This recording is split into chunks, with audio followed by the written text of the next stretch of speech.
se retrouve une nouvelle fois sur ma chaîne pour un nouveau format de vidéo.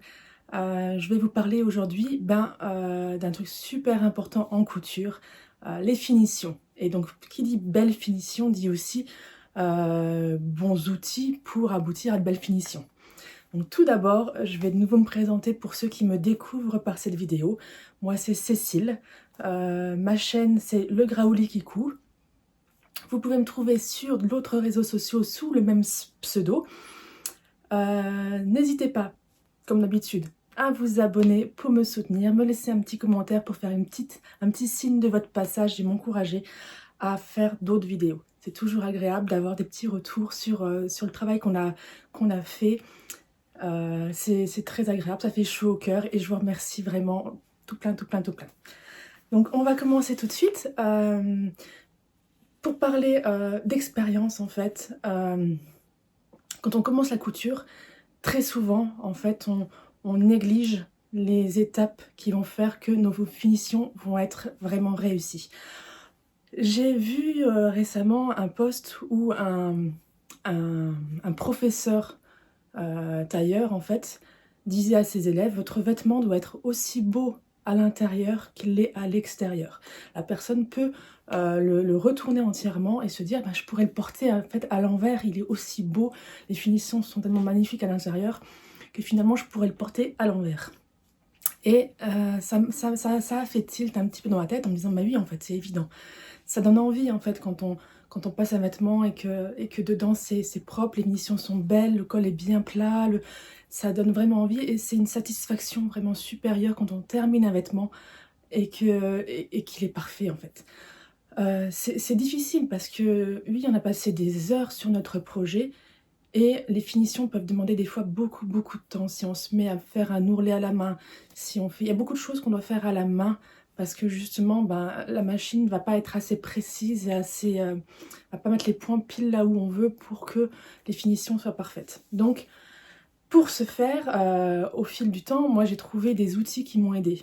Au fur et à mesure en fait, je me suis retrouvée confrontée à certains problèmes de finition et j'ai cherché des outils qui m'ont permis de régler ce problème de finition. Et petit à petit comme ça, je me suis enrichie en petits outils qui m'ont permis d'avoir un vêtement qui soit vraiment très joli au niveau des finitions et j'ai envie de le partager avec vous du coup. Donc le premier outil, je ne l'ai pas ramené parce qu'il est trop gros, c'est évident, ça va être la machine à laver. Dès que vous recevez vos tissus, dès que vous achetez vos tissus, l'étape indispensable, c'est de laver vos tissus. C'est vraiment, on ne déroge pas là, sauf évidemment si c'est du cachemire, si c'est des matières, de la laine bouillie ou des choses comme ça pour lesquelles il faut être très délicat. Sinon, dès que vous avez acheté votre tissu, je vous conseille de le laver immédiatement. Au moins, c'est dans votre armoire. Après, vous savez qu'ils sont tous lavés, vous n'avez aucun doute. Parce que le risque, c'est que si vous cousez votre vêtement, j'ai déjà fait l'erreur, quand j'ai commencé, je suis impatiente, je prends mon tissu, je couds, et hop. Et au premier lavage, le tissu change en fait, les fils avec la chaleur du lavage, toute la manipulation du lavage, votre vêtement va bouger, vos coutures vont bouger et finalement vous allez avoir un vêtement qui va plus du tout être à l'image de ce que vous avez cousu. Ça va gâcher votre vêtement donc, et toutes les heures de travail que vous avez mis dessus.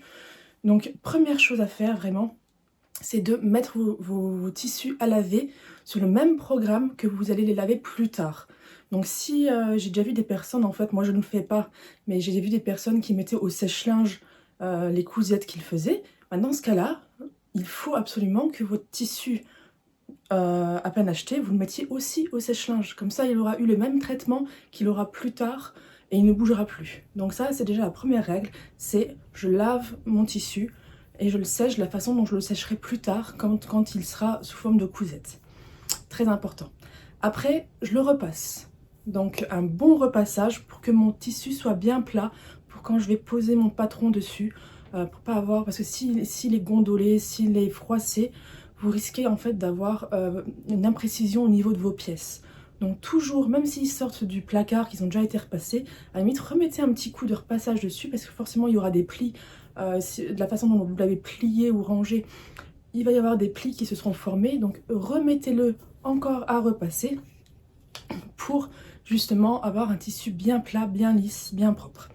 Donc là déjà on a écarté les soucis liés à la pose de notre patron sur notre tissu et à la modification du tissu au lavage. Donc ça c'est déjà bien. Ensuite, pour la coupe du patron. Donc pour la coupe du patron, encore une fois, quand on débute, souvent on prend une paire de ciseaux lambda. Je vous conseille tout de suite de vous équiper en bons ciseaux. Une bonne paire de ciseaux tailleurs pour couper vos tissus. Attention, prévenez toute la famille que ces ciseaux ne sont pas pour couper du papier. Franchement, c'est le truc, mes enfants sont terrorisés à l'idée de m'emprunter mes ciseaux parce que je les ai prévenus que la sanction serait monstrueuse s'ils utilisaient mes ciseaux à tissu pour couper autre chose que du tissu. Vraiment, vous allez esquinter vos ciseaux si vous coupez autre chose que du tissu avec vos ciseaux. Donc vraiment, une bonne paire de ciseaux à tissu de qualité pour couper vos tissus, c'est vraiment la base aussi. Un patron bien coupé, ça sera aussi de la précision en plus dans votre ouvrage. Il existe aussi la méthode du cutter rotatif. Moi je l'utilise beaucoup en fait, avec des poids. J'ai une grande table, ici vous la voyez en fait, j'ai une très grande table de découpe avec un tapis de découpe à zéro. Donc ces tapis à zéro sont compliqués à trouver, on les trouve sur le net. Je les ai rarement vus dans les boutiques, dans les merceries. On trouve les plus petits comme celui-ci. Celui-ci c'est un A1 je crois. Donc ceux-là on les trouve, mais les A0 on les trouve beaucoup moins facilement. Il faut se les faire livrer. Et l'avantage c'est que vous posez votre tissu à plat, vous posez vos pièces dessus, vous épinglez ou vous mettez des poids et vous coupez vraiment à plat. Ça évite de soulever le tissu pour venir couper. Je l'utilise beaucoup. Je fais aussi de la projection de patron. Ça sera le sujet d'une autre vidéo. Et avec la projection, le cutter c'est top parce que justement on n'a pas à soulever le tissu, on a juste à suivre. C'est un petit coup de main à prendre, c'est un petit coup à prendre. Et là pareil, on ne coupe que du tissu avec notre cutter rotatif. Si vous coupez autre chose que du tissu, vous êtes bon à changer votre lame à chaque découpe, ça va vous coûter un bras. Donc bon outil aussi, le cutter rotatif. Avec des lames de qualité, on coupe des sacrées épaisseurs. Hein. J'ai déjà coupé du caban en double épaisseur sans problème avec les cutters rotatifs. On va rester dans les outils de découpe avec ce ciseau un peu spécial. Ce ciseau, donc celui-là il vient de chez Prime, ou Prime, je sais pas comment vous le prononcez. Moi je l'appelle le ciseau pélican, je sais qu'il a un autre nom, mais pour moi c'est le ciseau pélican. Ce ciseau, il va vous servir à couper vos petites marges de couture sur le jersey par exemple. Quand vous avez un jersey et que si vous avez une recouvreuse, vous avez recouvert en fait votre ourlet du bas, ce ciseau va vous permettre de couper les marges de couture à ras du surjet. Donc c'est aussi un bon petit outil pour avoir des belles finitions, le ciseau pélican. Ensuite, pour toujours le traçage de notre patron. Le patron, c'est super important. Le patron, il est très important dans le sens où on a plein d'indications en plus sur notre patron. D'accord, on a la ligne de découpe qui va être importante, qui doit être très bien faite. Mais ensuite, dans le patron, on va avoir plein de petits éléments qu'il va falloir reporter sur notre patron de façon précise. Et là, ça peut poser problème parfois. Alors moi, j'utilise plusieurs outils. J'utilise principalement ma petite roulette à dents. Hop, donc c'est une petite roulette avec des petits picots. Et j'utilise des papiers calques, des papiers carbone. Donc le papier carbone, c'est un papier qui a du graphite en fait sur une face et pas sur l'autre. Donc moi ce que je fais, c'est que par exemple si j'ai un tissu, là j'ai un tissu noir, donc je vais prendre du blanc. Et par exemple il est plié en deux, j'ai des pinces. Donc au niveau de mes pinces, déjà je vais bien épingler partout pour pas que ça bouge. Et en fait je vais prendre mon papier carbone, je vais le placer entre mes deux tissus. Si je veux la marque de ma pince sur l'endroit, je vais le mettre entre les deux endroits. Et si je veux sur l'envers, je vais l'ouvrir et je vais le mettre à l'extérieur de mon tissu pour avoir le marquage sur l'envers. Et ensuite, je repose mon patron par-dessus et je vais venir en fait avec ma petite roulette suivre le tracé de mes pinces sur mon patron. Et ça va transférer en fait, ça va déposer une couche une couche de blanc en fait sur mon tissu. Je vais avoir un tracé précis de mes pinces sur mon tissu, à la condition de l'avoir bien épinglé, de ne pas l'avoir bougé. Faut vraiment être attentif à ce que le patron soit bien posé sur la pièce à découper. J'utilise aussi pour le plaçage des boutons, le plaçage d'écran, toutes ces choses-là, je le fais aussi avec mon petit carbone et ma petite roulette. Vous savez qu'il existe pas mal de couleurs en fait. Hein. Si je suis sur du noir, je vais prendre du blanc. Sur du blanc, je peux prendre du rouge, je peux prendre du bleu. J'ai du bleu. Ici, j'ai du bleu. J'ai du jaune. J'ai pas mal de couleurs. Donc en général, je trouve toujours ce qu'il me faut avec ces carbones. Ensuite, pour rester dans le traçage de nos repères sur notre patron, on va avoir plein d'outils possibles. On a les éternels cré-tailleurs. Je les utilise beaucoup en fait. J'aime bien la méthode traditionnelle des cré-tailleurs. Il y a des nouvelles techniques qui sont arrivées il y a quelques années avec les stylos friction. Donc j'en ai même trouvé sous forme de petits feutres comme ça. Hop, je vous montre. Sous forme de petits feutres. C'est des frictions aussi, friction color. Je les trouve très bien, par exemple pour les lainages, les choses comme ça.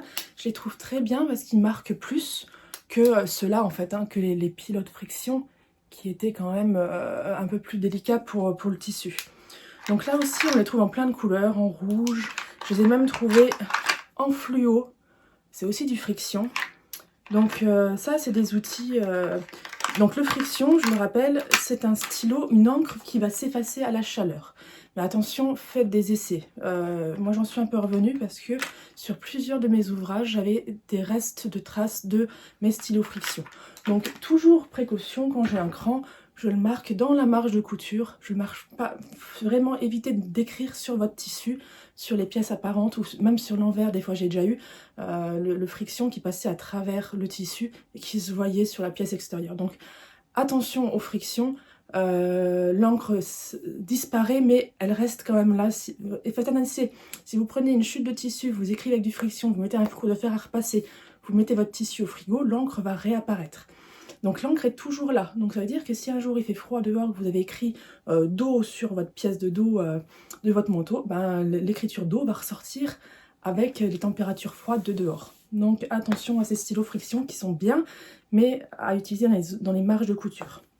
Alors moi pour l'écran, il y a beaucoup de personnes qui font des crans à l'intérieur des marges de couture avec une paire de ciseaux en fait qui crantent dedans. Moi je ne fais pas parce que j'ai eu plusieurs fois le cas où en crantant comme ça j'avais mes fils en fait qui s'effilochaient au niveau de la pointe de mon cran. Donc soit je fais des crans extérieurs, en fait je vais couper un triangle extérieur à mon cran, soit je vais le marquer avec des craies ou des stylos friction ou des épingles, ou encore mieux avec un point de bâti. En fait je vais prendre une aiguille, un fil et je vais marquer mon cran avec un petit fil. Voilà pour le marquage. Que je n'oublie rien. Donc très important, relevez tout le temps toutes les infos qui sont présentes sur votre patron, elles vous serviront. L'écran, les boutonnières, les pinces, tout, mettez tout. Vraiment, c'est indispensable pour une belle finition. Il faut que tous vos repères soient présents sur votre tissu. Ensuite, j'ai l'étape repassage. Quand j'ai commencé la couture, je détestais le repassage. C'est encore le cas, je vous rassure que j'adore repasser ma pièce quand je suis en train de la coudre, mais la corvée du repassage après, c'est quelque chose que je n'aime toujours pas, hein, je vous rassure. Mais je me suis rendu compte que l'étape du repassage faisait vraiment que on va avoir des coutures propres, des coutures nettes, un tissu bien aplati, un vêtement vraiment très bien fini si l'étape du repassage n'est pas bâclée en fait. Donc pour ça aussi, j'ai découvert des outils. Tout d'abord, hop, la fameuse règle prime.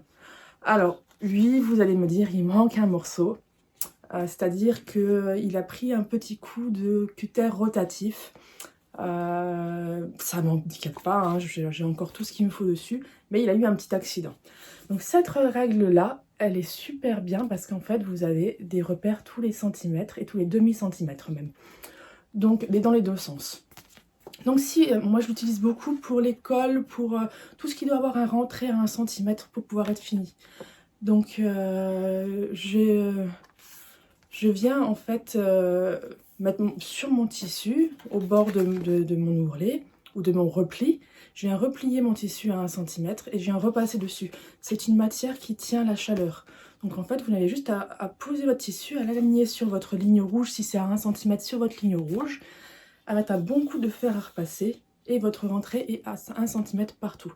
Je l'utilise beaucoup cette règle, hein. C'est vraiment, dès que j'ai un rentré à faire, je l'utilise. Sur les poignets, je vais utiliser le petit côté, du coup chez moi qui est plus petit, mais c'est pas grave, ça marche aussi. Ça coûte pas très cher et c'est super pratique. Je crois que Prime, quand ils les vendent, ils les ont par deux. Ils ont la grande et ils ont une petite en plus. Je sais pas où est-ce que j'ai fait de la petite, elle doit traîner quelque part. Mais j'utilise beaucoup la grande, mais c'est un super outil pour faire tous les rentrés à 1 centimètre. Ensuite, je vais avoir, hop, la Jeannette. Donc la Jeannette, moi je la trouve super pratique parce que ça nous permet vraiment d'avoir une plus petite surface de travail pour repasser par exemple mes poignets. Je vais les glisser sur ma Jeannette. Je vais pouvoir faire tous mes repassages de poignets, par exemple rentrer mes coutures, mes marges de couture, tout faire avec ma Jeannette. Moi ce que j'ai fait, c'est que j'ai remis en fait en dessous de la housse, j'ai remis une couche de ouate parce que justement c'est important d'avoir assez de ouate sur vos planches à repasser ou vos Jeannettes pour pas que les plis marquent. Si jamais quand vous repassez un tissu noir par exemple, vous venez avoir des traces de l'ourlet sur votre tissu, c'est peut-être que vous n'avez pas assez de ouate sur votre Jeannette ou votre planche à repasser et que vous n'avez pas utilisé de pâte mouille. La pâte mouille, donc c'est un tissu tout simple, hein, là c'est presque, là c'est du coton. La pâte mouille, vous allez venir la poser vraiment sur votre tissu au-dessus pour pas qu'il soit en contact direct avec le fer à repasser. Ça évitera aussi d'avoir des marques de vos ourlets sur les parties apparentes de vos vêtements. Donc ça, toujours à portée de main, la pâte mouille et la Jeannette. J'ai aussi le fameux coussin tailleur. Donc le coussin tailleur, moi je l'ai fait moi-même. Je l'ai fait moi-même. Au niveau du garnissage, j'ai fait une erreur. Je l'ai garni avec du copeau de bois. Alors le copeau de bois, le bois a une vertu énorme au niveau du repassage des tissus. C'est que ça absorbe la chaleur et ça vous la renvoie en fait dans le tissu. Ça a des super vertus pour les coutures. Mais je pense que mes copeaux étaient un petit peu trop gros. Et du coup, j'ai du mal des fois à le former comme je le souhaite. Donc je suis en train de réfléchir à m'en refaire un. Mais c'est super pour tout ce qui va être, par exemple, les emmanchures, les épaules. Vous posez votre tissu dessus, vous l'écartez bien, vous l'aplatissez et vous venez repasser votre couture, toutes les coutures arrondies en fait. Vous allez venir utiliser un coussin tailleur. Donc le coussin tailleur, il a toujours un côté large, par exemple pour les emmanchures, les choses comme ça. Et un côté plus petit, si vous avez besoin de plus de précision dans des petites zones, vous allez avoir un côté plus petit. Normalement, il est assez malléable, donc vous pouvez vraiment le former comme vous le souhaitez pour qu'il vienne épouser la forme du vêtement que vous êtes en train de repasser. Donc le coussin tailleur, c'est vraiment un outil que j'ai commencé à utiliser assez récemment, mais qui me fait vraiment des belles finitions au niveau de toutes mes emmanchures. C'est vraiment très très sympa. Ensuite, dans le même style, on a le fameux œuf à décater. Donc on a vraiment aussi le même effet que le coussin, mais en beaucoup plus petit. Sur les toutes petites zones arrondies, on va venir le glisser sur notre mèche de couture, mettre un petit coup de fer. Donc c'est plus petit, on a plus tendance à se brûler. J'avoue que c'est un peu plus dangereux. On peut se brûler facilement avec la vapeur, mais c'est aussi un bon outil. Je l'utilise beaucoup moins que le coussin, mais c'est un bon outil. Ensuite, un outil qui m'a changé la vie. J'ai découvert, en fait, en regardant des vidéos sur le net, je regarde beaucoup les vidéos de tailleurs. Je suis passionnée par les tailleurs. Et à chaque fois, ils avaient une pièce qui venait poser en fait sur leurs ourlets après l'avoir repassé. Je me dis, mais qu'est-ce que c'est et à quoi ça sert? J'ai cherché, j'ai cherché. Ça s'appelle un clapeur. Donc le clapeur, c'est une pièce de bois ou de métal qui va avoir un effet sur la vapeur au niveau du repassage. Par exemple, les matières en jersey, comme celle-ci, vous voyez que si vous le pliez, vous repassez, le pli il est peu marqué en fait. Donc c'est difficile d'avoir un vrai beau pli au fer avec des matières comme les lainages, les jerseys, les choses comme ça, c'est un peu difficile. Avec le clapeur, donc là j'ai la grande version de chez Rascol. Ça c'est la très grande version. Je pense m'acheter la plus petite version. Elle existe chez... Je crois que c'est Maison Poulette qui en a une. Il existe en toute petite version. Moi, je pense que je vais l'acheter. Il va être plus maniable. Je ne sais pas c'est en quelle matière.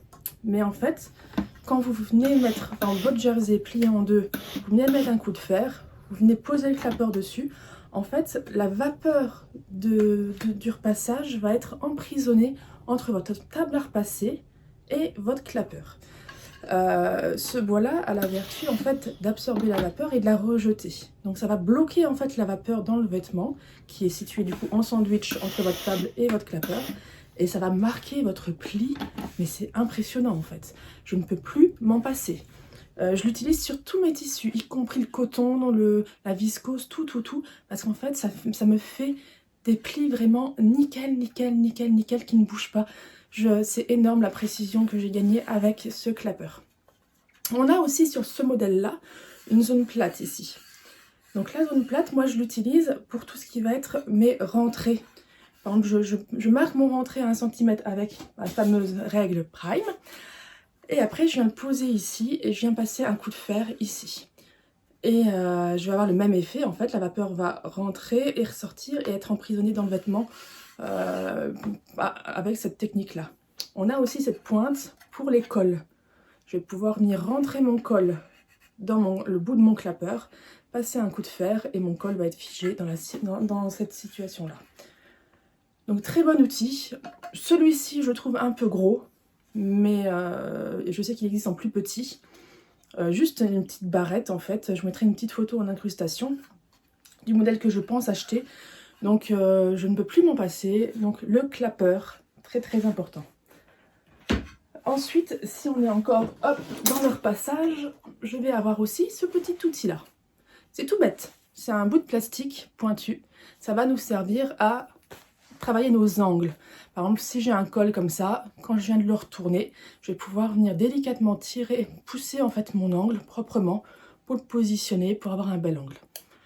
Le tout bête, mais c'est plus pratique qu'une pointe de ciseau. Parce que la pointe de ciseau, on a tendance à traverser le tissu et à devoir refaire notre couture. Donc, je sais pas comment ça s'appelle, mais c'est vraiment super sympa. Ça coûte rien et c'est sympa. Toujours dans le repassage, hop, j'ai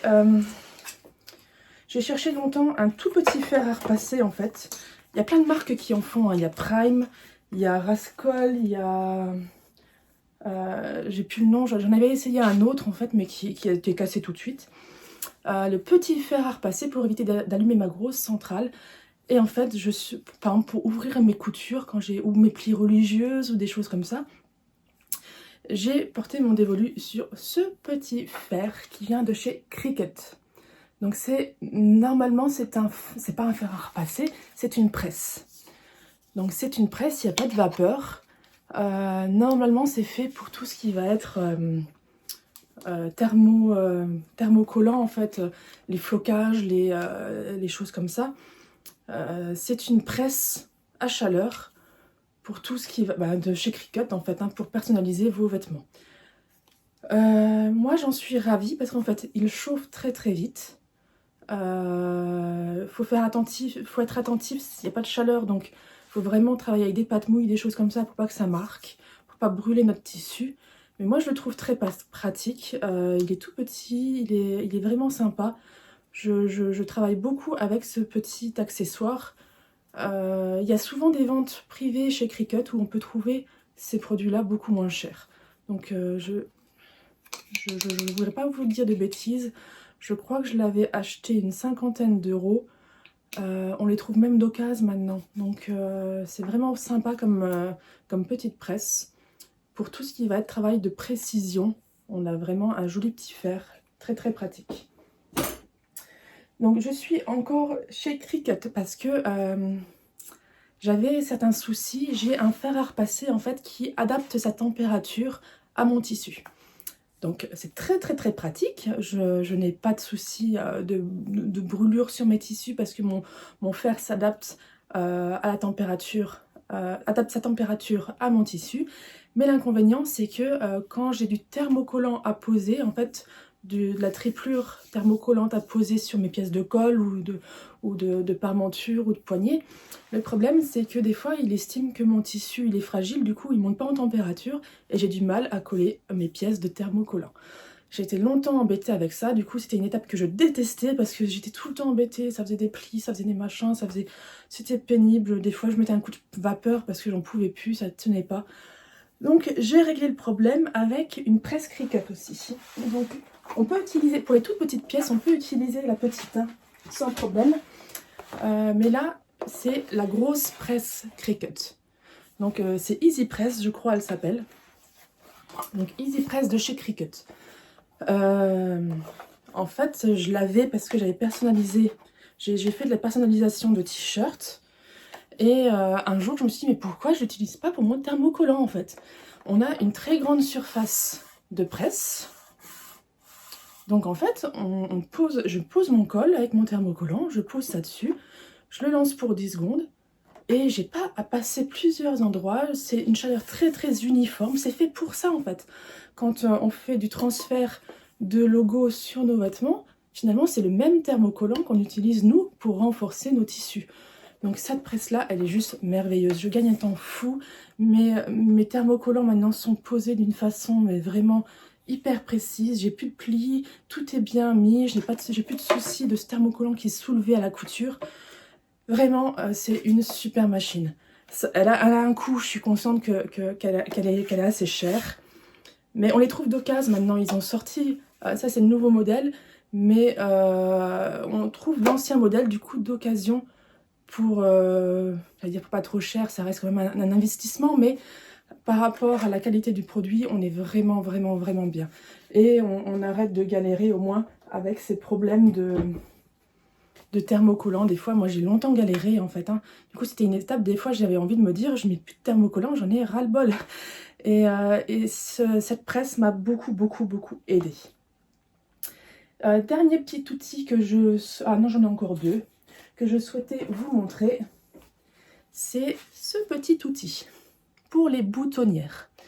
Quand vous faites une boutonnière, je ne sais pas comment vous l'ouvrez vous, j'ai longtemps ouvert avec des ciseaux, enfin des petits ciseaux de broderie, et c'était pas super précis, c'était pas super joli. Avec ça, si vous avez un tapis auto-cicatrisant, vous mettez votre pli à sa plat, vous posez, vous pressez, c'est ouvert, c'est propre, c'est nickel. Donc moi j'aime beaucoup ce petit outil, je m'en passe plus. C'est vraiment un super super super outil.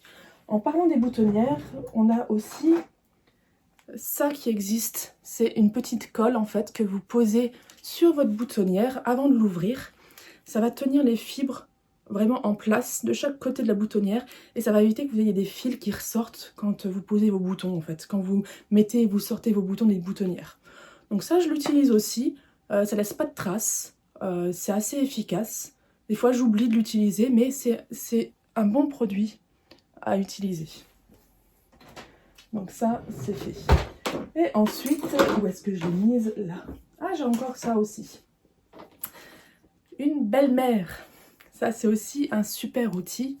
Ça coûte rien, ça coûte 2 € et vraiment ça vous aide dans la couture. Quand vous avez une épaisseur à passer, quand vous avez le début de votre couture qui est par exemple sur le bout du col, vous voyez que votre machine elle a du mal à entraîner et du coup ça fait des paquets de tissu, de fil derrière, parce qu'il y a trop de hauteur votre pied de biche en fait il est pas droit, votre pied il est, votre pied de biche, votre pied de presseur, votre pied de biche carrément, le pied de presseur il est pas droit en fait, s'il est comme ça en fait vous aurez du mal à enchaîner, s'il est comme ça vous aurez du mal aussi à faire vos coutures. Ça vous permet en fait de remettre votre pied de biche à niveau. Si vous êtes sur le début d'une couture et que votre pied de biche est comme ça, vous venez mettre la petite cale derrière. Votre pied de biche, c'est terrible hein. Votre pied de presseur est sur la bonne hauteur et du coup, vous allez pouvoir avoir une belle couture dès le départ. Ça va entraîner le tissu dès le départ. Ça, c'est le petit truc. Une fois que vous y avez goûté aussi, vous l'avez toujours à portée de main. Et cette fois-ci, c'est le dernier que j'ai sélectionné. Il y en a plein d'autres des outils, il y en a plein. Là, je vous ai sélectionné les plus importants, j'allais dire. C'est ça. Hop, est-ce qu'on voit bien? Oui. Donc, c'est une aiguille à laine. Cette aiguille-là, hyper précieuse, je l'utilise pour rentrer mes surjets. J'ai une surjeteuse, je fais tous mes surjets à la surjeteuse, mais même si vous le faites à la machine à coudre, si vous coupez en fait le surjet à ras de la couture, il y a des chances qu'avec le lavage, finalement, ça vienne à se défaire. Laissez 1 ou 2 cm de surjet en plus, venez prendre avec la grosse aiguille à laine et rentrez-les dans la couture. Ça va vraiment tout bloquer et éviter qu'au lavage, ça se détériore et ça s'effiloche. Donc voilà pour les outils que j'utilise au quotidien dans mes cousettes. Si j'en ai oublié et que vous avez d'autres astuces, d'autres outils, n'hésitez pas à les mettre en commentaire. Je pense qu'il y en a beaucoup d'autres que je n'utilise pas ou que je ne connais pas. Mais justement, c'est le moyen d'échanger. Proposez-nous un petit peu vos astuces, vos petits outils pour de belles finitions.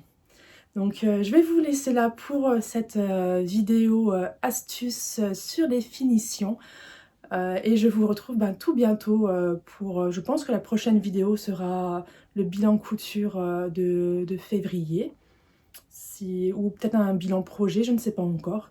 Mais dans tous les cas, je vous souhaite de belles cousettes. Je vous souhaite une très bonne journée. Et puis je vous dis à bientôt. Ciao, ciao!